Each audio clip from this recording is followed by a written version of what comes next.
Oke, cairan infus. Cairan infus kita juga harus lihat nih. Cairan infus apa yang diperlukan? Misalnya diberinya NaCl atau RL. Jangan sampai berbeda, dan itu pun NaCl ada yang ada 0,9%, ada yang berapa persen. Jadi lihat. Jadi jangan hanya melihat oh diminta NaCl. Ya udah langsung aja ngambil NaCl. Kalau ini kan nggak ada tulisannya NaCl ya, tapi sodium klorid. Ada juga yang tulisannya memang langsung NaCl. Kalau ini kan sodium klorid sama dengan NaCl. Nah, lihat berapa persen yang diminta. Kalau 0,9% berarti ini benar. 0,9%. Terus lihat juga volumenya. 500 ml. Ini kan ada nih. 500. Jadi ini kita sebutnya kolov. Satu kolov ini isinya 500 ml. Terus yang perlu kita lihat lagi dari NaCl, yang untuk perbedaan persennya warnanya itu berbeda. Jadi ada yang warna oranye, ada yang warna kuning, dan seterusnya. Tapi jangan hanya membedakan dari warna, tapi bedakan dari memang tulisannya. Kan ini adalah salah satu jenis obat, dan ini harus tetap kita terapkan 6 prinsip benar obat, dan juga double check. Terus kemudian kita harus lihat expire date-nya selalu. Kan ini kan masuk ke tubuh pasien ya. Jadi kita harus lihat expire date-nya. Ini expire date-nya 2026, tanggal 16 bulan 9 2026. Jadi masih berlaku, masih bisa. Oh, ternyata ada cek halalnya, saya baru lihat. Terus kemudian ini RL, cairan RL. Nah, nanti mahasiswa juga boleh baca kira-kira kapan pasien diberikan cairan RL, kapan pasien diberikan cairan NaCl, kapan diberikan cairan misalnya dextrose. Nah, itu silahkan baca kira-kira dengan kondisi pasien seperti apa sih harus diberikan NaCl ataupun RL ataupun cairan lainnya. Nah, tapi nggak ada B-fluid ya. B-fluid itu adalah nutrisi, isinya nutrisi. Itu dalam bentuk cairan juga dan diberikan melalui akses intravena. Coba cari B-fluid tuh kayak gimana bentuknya. Itu kayak bantal 2 kayak gini, terus nanti bergabung dia, nanti dipecahin, bukan begitu? Iya, yang digini-gini diremes gitu. Ini RL sama ya, lihat nanti dari jumlahnya, terus expire date-nya, namanya benar. Kalau RL dia tidak ada persen-persenannya. Kemudian ini adalah ringer asektat. Ini masih 500 ml. Terus ada harganya segala ya. Ini masih nggak expire date. Ini masih bisa. Terus ini dextrose. Dextrose ini itu gula. Ini yang bagi misalnya hipoglikemi, terus ada beberapa indikasi lah diberikan dextrose. Jadi nanti silahkan cari indikasi pasien seperti apa kita misalnya memberikan dextrose. Ini kan tulisannya ada 5, tapi dibacanya dextrose. Nah, nanti misalnya kalau di wahana praktik ataupun di rumah sakit minta diambilkan dextrose, D5 itu dextrose. Ini tulisannya ada tulisan dextrose. Jadi memang nanti di rumah sakit itu banyak istilah-istilah yang akan baru didengar oleh mahasiswa. Ini dextrose, terus ini tadi udah, tinggal nggak ada B-fluid ya. B-fluid itu nutrisi. Nah, ini cairan udah tahu, dan ukurannya ada bermacam-macam. Pernah lihat yang kecil nggak? Yang 250? Nah, 250 bisa. Tergantung nanti misalnya kita mau memberikan antibiotik. Antibiotik dimintanya di drip. Kalau drip itu berarti masuknya lewat cairan infus. Kalau di bolus itu langsung masukin disuntik. Ya. Jadi ingat, perhatikan perbedaan antara diminta di bolus sama di drip. Kalau drip itu berarti kita teteskan. Kalau drip itu, nah nanti juga harus di drip, tanya dripnya ini berapa lama. Misalnya dripnya 1 jam, berarti harus disetting cairan misalnya yang 500 ml ini ataupun 250 ml ini harus habis dalam 1 jam. Nah kemudian kalau dia minta dibolus, berarti langsung aja disuntikin. Ya, ntar kita praktikin bolus dengan ini. Oke, selain cairan apa lagi?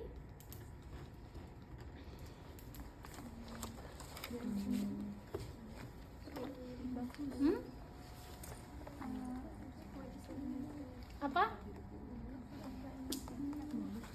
Apa? Ayo dibaca. Hah? Perlak.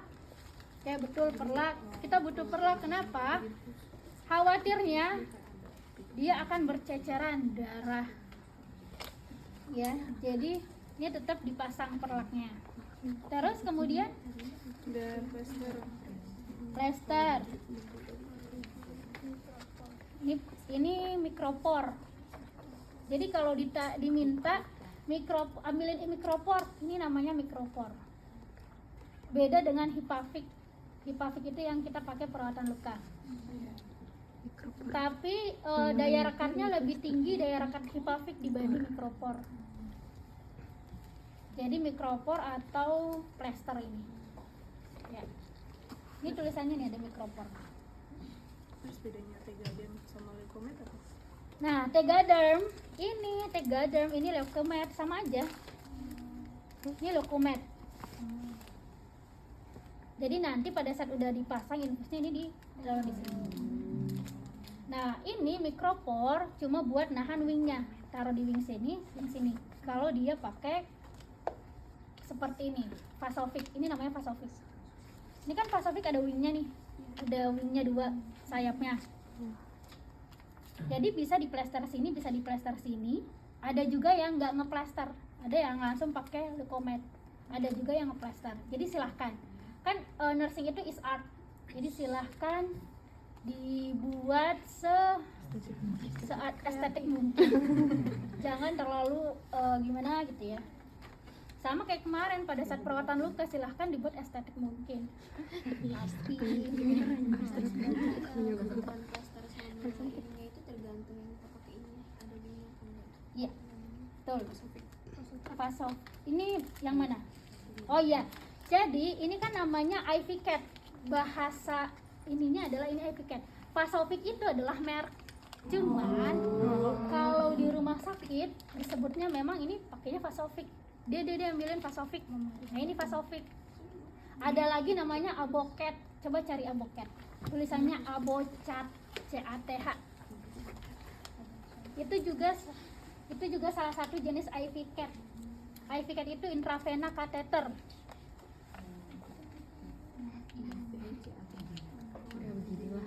Lihat nggak? Ada nggak? Coba lihat. Perbedaannya apa? Perbedaannya apa? Kayak betul. Abocat itu nggak ada sayapnya.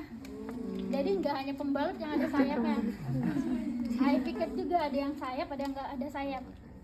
Jadi boleh pakai Abocat, boleh pakai Vasovic. Ya. Terus apa lagi? Set infus. Oke, ini kan perlak, terus kemudian ini IV cat. Ntar kita lihat review buat perbedaannya ya, jenis-jenisnya. Ini Leukomed. Ini Leukomed ya. Nih Leukomed. Kalau ininya Leukomed itu ini merek. Tapi dia adalah IV film buat nutupin IV catnya. Ya. Salah satu jenis untuk IV film yaitu Leukomed atau Tegaderm juga ada. Terus apa lagi tadi? Set infus. Nah, infusion set ini juga harus lihat nih. Ada yang mikro, ada yang makro. Taunya mikro makro dari mana ini? Disiapin nggak? Yang penting bisa dibaca.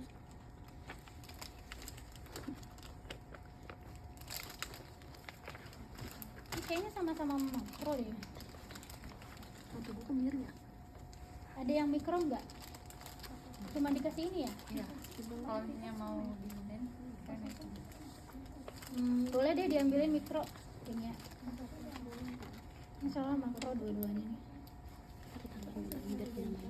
Coba lihat deh, cari di Google dulu mikro set infus tuh kayak gimana sih? Bedanya sama makro.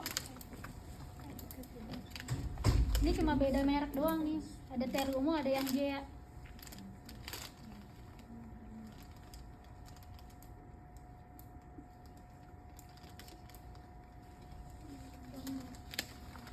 Ada nggak? Ngeliat nggak bedanya?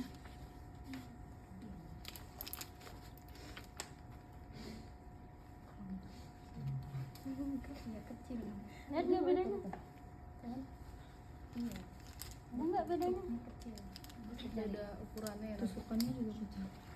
Oke, bentar. Yang kecil buat apa? Adik. Mikro buat anak kecil. Enggak harus buat anak kecil. Jarum sama panjangnya aja sih. Sama ipenya. Beda. Kuning jarumnya gede kayaknya nasi. Itu bukan jarum. Bukan. Saya di sini. Yang ini kelihatan jarum. Kan ya? Nah, iya benar nih.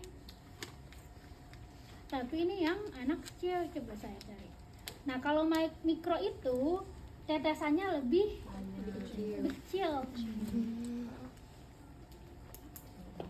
Oh, tetesannya Lebih lebih kayak kecil. gini nih. Ini salah satu contohnya nih. Mikro tetesannya lebih kecil. Itu makro lebih gede. Kesan doang. Tetesannya lebih kecil. Saya coba cari ini ya. Yang punya. Semoga ada ya di bawah ya. Harusnya sih ada. Baca dong. ininya. Membaca itu iya Karena nanti ntar sambil nunggu ya. Karena nanti itu akan berdampak pada hitungan tetesannya, ya enggak? Kan faktor tetesnya antara makro dan mikro kan beda tuh, ya enggak? Kalau makro 20 nih, kalau mikro 40 sampai 60, jadi beda. Nah ini kita belajar makro dulu nih. Makro nih, jadi ada berbagai merek ya. Ini salah satu mereknya adalah Terumo. Panas ya? Iya. iya dari tadi Apa karena kita banyak orang? Tapi Tapi jadi dari kayak kemarin gini. begitu. Itu mati. iya kemarin nyala ya dingin Nah banget kan ini yang Meninggoy. makro. Yang harus kita lihat pertama, nih benar ini adalah makro, tapi di sini tidak ada tulisannya dia adalah makro. Gak ada tulisannya dia makro. Jadi dilihat dari angkanya. Ya, bisa dilihat dari faktor tetesnya ini 20 drops. Drops itu kan tetesan ya. Jadi 20 tetes per mili, 1 mili. Nah, ini makro. Terus yang harus kita lihat lagi adalah Makro 20, mikro 40 karena dia gede, jadi dia lebih banyak. netes expire. Ini expire-nya. Dia dikit netesnya. 17 bulan 3 2026. Terus apa lagi? Oke, ingat ini sekali pakai ya. Jadi sekali pakai, jangan misal habis dipakai lagi. Misal dari awalnya infusnya dipasang di sebelah kiri, terus tidak paten kita pindah sebelah kanan, terus tetap pakai yang ini. Nggak boleh. Tapi beberapa kali dan dengan alasan hemat efisien ini tetap digunakan, apalagi misalnya kecuali misalnya dia ininya kotor baru diganti atau tidak dia masih ada obat nih, kan misalnya dia dipasang paracetamol misalnya ya, paracetamol Nah obatnya masih banyak nih di selang. Kan ini kan yang di selang ini harus masuk nih ke seluruh tubuh pasien. Berarti jangan dibuang, karena kalau ini dibuang, yang selang-selang ini kan ntar yang ada dia kebuang. Dosis obat yang harusnya diterima 1 gram oleh pasien malah nggak sampai 1 gram. Itu ya. Jadi ada beberapa kondisi yang memang ini masih bisa digunakan. Tetapi pada prinsipnya ini hanya 1 kali pakai. Terus yang infusion set ini sama, ini makro. Lihat, kenapa dia makro? Karena ada 20 drop. Dan ini cuma beda merek. Ada nggak? Ada. Ini yang Gea, ini Terumo. Yang paling sering memang digunakan Terumo. Karena harga mempengaruhi. Terumo lebih mahal. Nih, ada jarumnya kan? Kalau yang mikro, terus dia nih 60 tetes, 60 drops. Jadi beda. Jadi ketika misalnya nih nanti pada saat di rumah sakit mau memasang infus, lihat dulu nih kita butuhnya infusion set yang mana, makro apa mikro.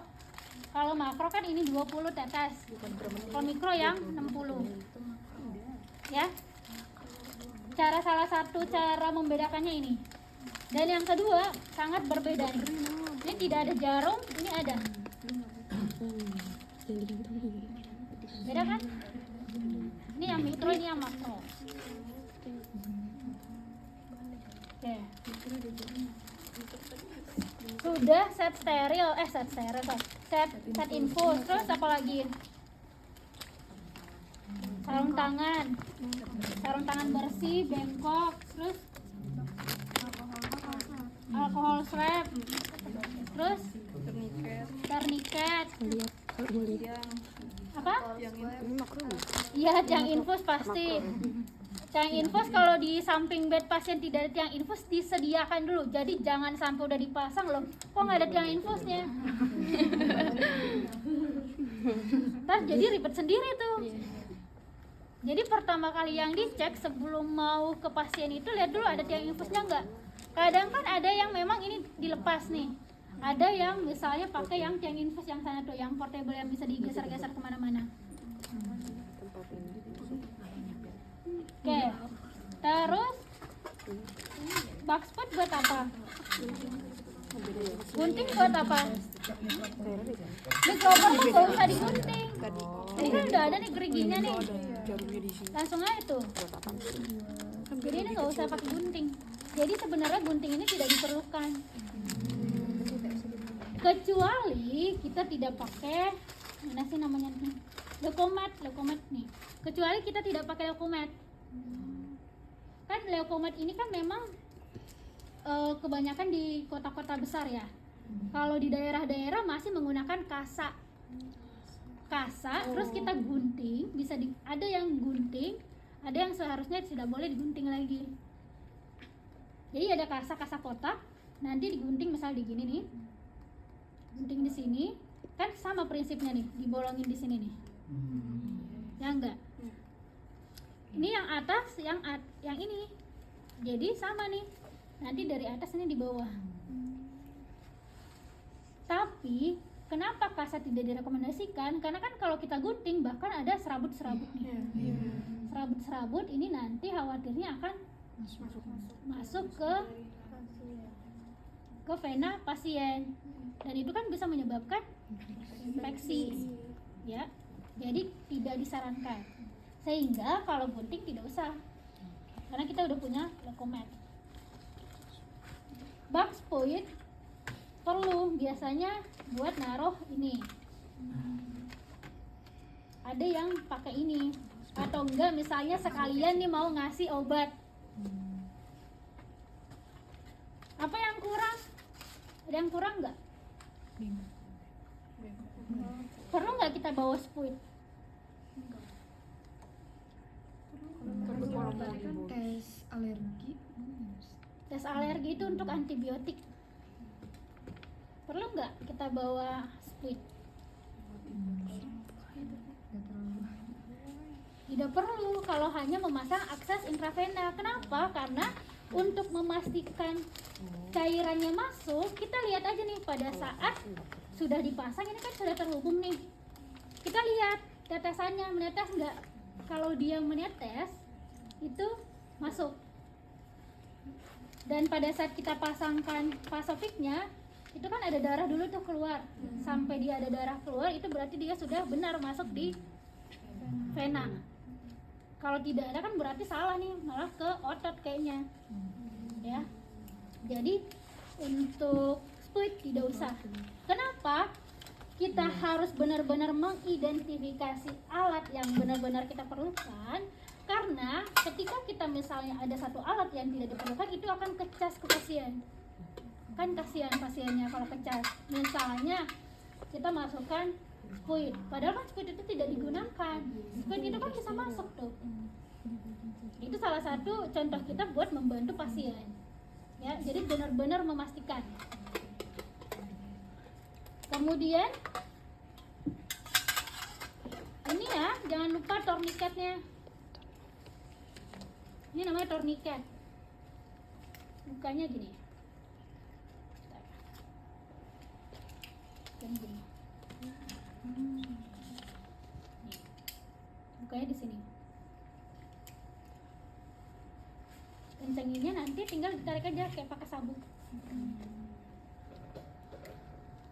Oke, ada lagi yang kurang? Asap alkohol udah. Nah, ini kan Vasovik ini adalah dalamnya kan jarum. Jarum itu pasangannya apa? Safety box. Jadi kita harus bawa safety box.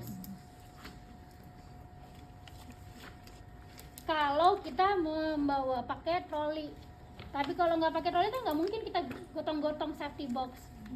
Nah, salah satu caranya kita buang di bengkok. Tapi ingat, ngambilnya jangan pakai tangan, pakai pinset. Kan kayaknya saya sudah sampaikan, ketika berinteraksi dengan jarum suntik itu jangan pernah menggunakan tangan. Maksudnya tangan tanpa alat gitu ya. Pakai pinset. Jadi mahasiswa ketika dinas di ruangan siapkan pinset di kantong masing-masing. Karena kan pasti akan berinteraksi dengan jarum suntik ataupun benda tajam. Jadi ngambilnya pakai pinset baru dibuang. Jangan pakai tangan. Karena kan kita tidak tahu nih pasiennya apakah dia ada riwayat penyakit menular atau enggak. Oke. Cukup alatnya? Ada yang mau ditanyakan dulu terkait alat?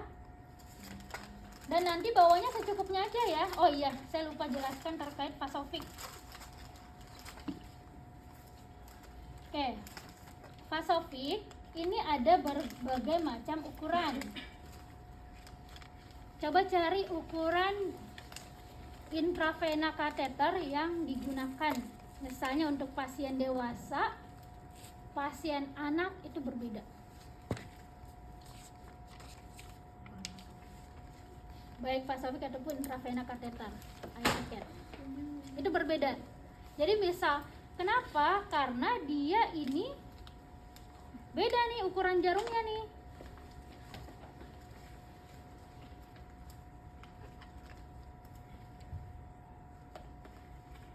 Coba lihat semakin besar ukurannya, apakah dia jarumnya semakin kecil? Ini kan nih ukurannya nih, kita lihat. Vasovik itu tahu kita ukurannya adalah ini 22G. G ini dibacanya gauk. Tulisannya gauge. 22 gauk. Ini yang biru 22 gauk. Yang hijau ini 18 gauk. Yang kuning ini 24 gauk. Ada lagi yang pink. Yang pink itu kalau nggak salah 20. Jadi beda-beda. Sama juga dengan aboket. Aboket itu ada beda-beda juga ukurannya. Jadi harus tahu nih, misalnya pasiennya dewasa atau anak. Kalau pasien dewasa kita berikan ukuran berapa nih? 20 sampai 20 sampai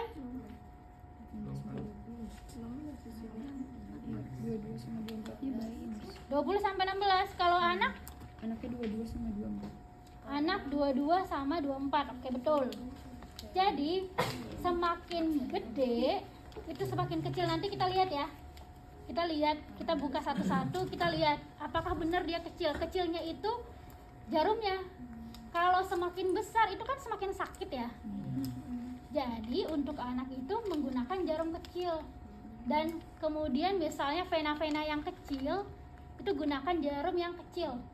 Kalau venanya kecil kita pakai jarum besar itu pecah pembuluh darahnya, ruptur. Pecah, kita nggak bisa pakai, kita tusuk lagi. Biasanya itu lebam di sini nih. Kalau ruptur itu lebam di sini langsung biru. Nah, sama halnya dengan vena-vena orang tua ataupun lansia. Vena-vena lansia itu dia gede, tapi rapuh. Kelihatan gede. Lihat kan kalau vena-vena lansia itu gede-gede kan? Tapi dia itu bergerak-gerak venanya. Selain bergerak-gerak, dia tuh gampang pecah. Baru ditusuk bisa pecah kalau ukuran vasofiknya tidak sesuai. Kalau saya di pasangan infus selalu minta yang paling kecil karena sakit. Jadi misalnya kalau bukan 22 saya mintanya 20. 20 itu paling sakit lah. Biasa 22. 22 ini sebenarnya buat anak, tapi bisa digunakan di pasien dewasa terkhusus dengan yang tadi, kondisi yang tadi. Kalau venanya kecil, terus venanya gampang ruptur, itu kita gunakan yang kecil. Ya. Oke, ada yang mau ditanyakan dulu? Sebelum kita praktikkan? Ini yang kalau leukomet nggak ada ukurannya. Nih. Leukomet general. Tadi yang pakai plaster tuh kalau kita pakai apa? Plaster ini Hipavik ini opsional. Jadi ini kan ada wingsnya nih. Jadi opsional. Ada yang dipakein fiksasi dulu di sini pakai plaster kanan kiri. Ada yang langsung dia pasang. Kenapa dia pasang ini dulu? Karena kan untuk membuka ini kan butuh waktu. Dan kalau misalnya dilepas aja, takutnya gerak terus nggak paten, ya pasang lagi, tusuk lagi. Kan kita menghindari penusukan berkali-kali, ya. Tapi untuk pemula silahkan gunakan ini. Ada lagi? Harus izin tanya, untuk anak-anak itu kan biasanya pakai papan yang di bawah tangan itu ya, Nas? Itu harus ngasih gas. Betul, harus. Kenapa? Karena kan anak itu aktif. Anak itu aktif bergerak.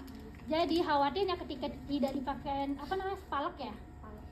Spalek kayak papan. Itu dia akan bergerak-gerak dan resiko dia tidak paten. Infusnya tidak paten kan otomatis harus ditusuk lagi. Kalau harus ditusuk lagi kan udah kebayang reaksi anak tuh seperti apa sih kalau ditusuk gitu ya. Jadi kita benar-benar menghindari penusukan berkali-kali. Tapi pada pasien anak yang perlu diperhatikan itu kan dibebet tuh, dibebet. Nah itu jangan sampai terlalu kencang dan jangan sampai longgar. Pernah nggak mendengarkan berita yang anak itu jarinya sampai hitam gara-gara pemasangan infus? Kenapa? Karena dia dibebetnya terlalu kencang. Jadi aliran darah ke sini tidak ada, sehingga ini bisa nekrosis. Itu kan jadinya malpraktik. Yang dituntut siapa ya? Rumah sakit sama yang memegang pasien itu. Nurse itu juga bisa dituntut. Sebenarnya pemasangan intravena ini adalah tindakan delegasi, bukan tindakan mandiri perawat. Tindakan delegasi. Akan tetapi pada kenyataannya implementasinya di Indonesia ini yang memasang akses intravena itu semuanya adalah perawat. Sehingga mau tidak mau kita dituntut harus mampu. Nah,